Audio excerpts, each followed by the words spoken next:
सभी सम्मानित नेतागण,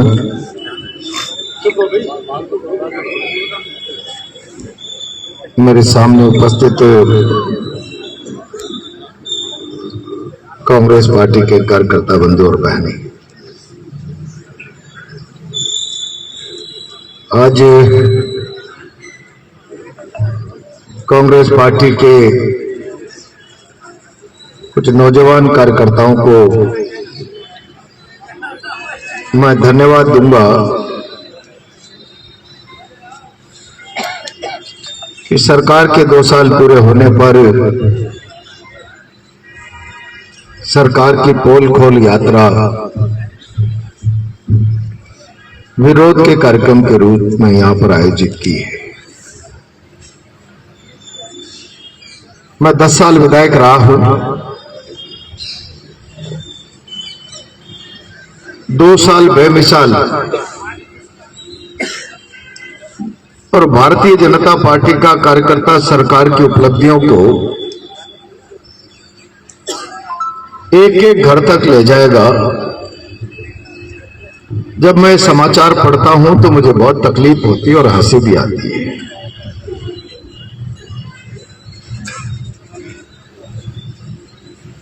मैंने कई सरकारें देखी है और प्रजातंत्र की व्यवस्था है,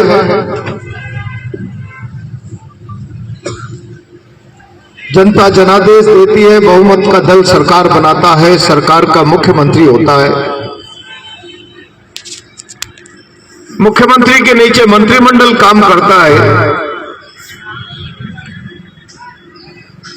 और सारी ब्यूरोक्रेसी सरकार के प्रति उत्तरदायी होकर जनता के लिए काम करती है।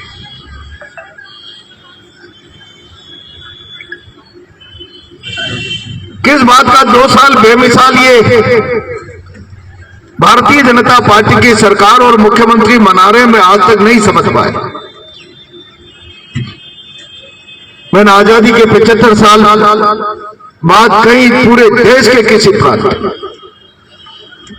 ऐसा दृश्य नहीं देखा कि एक मुख्यमंत्री उसके नीचे मंत्रिमंडल होगा। अब व्यवस्था बदल गई।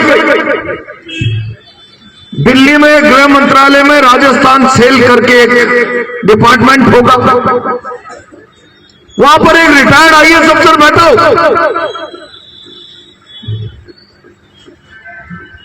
और राजस्थान का चीफ सेक्रेटरी सुबह शाम उसको रिपोर्ट करेगा और राजस्थान का मुख्यमंत्री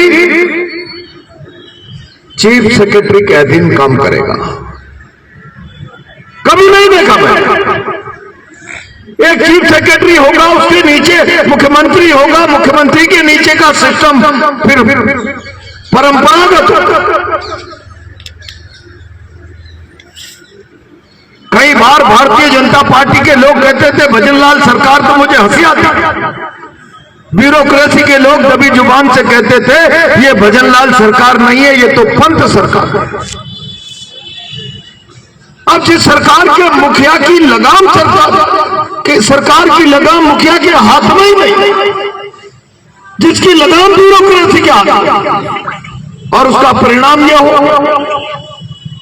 कि सरकार की जिम्मेदारी राजस्थान की जनता के प्रति नहीं, सरकार की जवाबदेही राजस्थान की जनता के प्रति नहीं। बहुमत दल जब राजस्थान के जनमानस से किसी स्थापित नेता को मुख्यमंत्री बनता है तो स्वभाव से जनता के प्रति उत्तरदायित्व का भाव होता है। लेकिन जब कोई दिल्ली पर्ची निकालकर किसी को लॉटरी के रूप में मुख्यमंत्री बनाती है तो उसके उत्तरदायित्व की भावना दिल्ली के प्रति होगी, राजस्थान की जनता के प्रति नहीं होगी। राजस्थान के मुख्यमंत्री पिछले 2 सालों से केवल एक काम कर रहे हैं, दिल्ली नाराज नहीं तो मेरी कुर्सी सलामत, दिल्ली नाराज हो गई तो मेरी कुर्सी खतरे में आ जाएगी।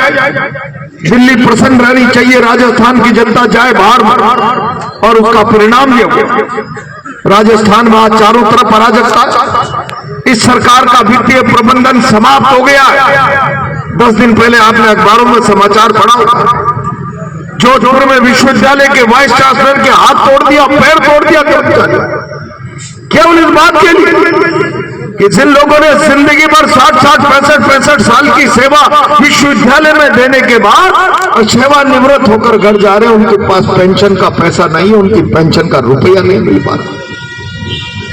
और कल तो अखबारों में छपा है कि पूरे राजस्थान के विश्वविद्यालयों की माली हालत यह है कि विश्वविद्यालय चलाने के लिए कर्जा लेकर काम करने की आवश्यकता पड़ रही है। जिस सरकार में शिक्षा जैसे संस्थानों को चलाने के लिए कर्जा लेकर काम चलाना पड़े, मैं समझता हूं इससे गिरी हुई बात इस सरकार के लिए कोई दूसरी नहीं हो सकती। कानून व्यवस्था नाम की कोई चीज नहीं है। सरकार का खजाना खाली है, विकास राजस्थान का ठप है। और अभी भाई विपिन और सारे लोग बोलने वाले कह रहे थे गुंडागिर्दी हो रही है। जब सरकार का चेहरा काला हो जाता है, सरकार कमजोर हो जाती है, तो अपने चेहरे पर नकाब डालने के लिए पुलिस की परत लेती है, कानून की आड़ लेती है, पुलिस की ठाल लेती है।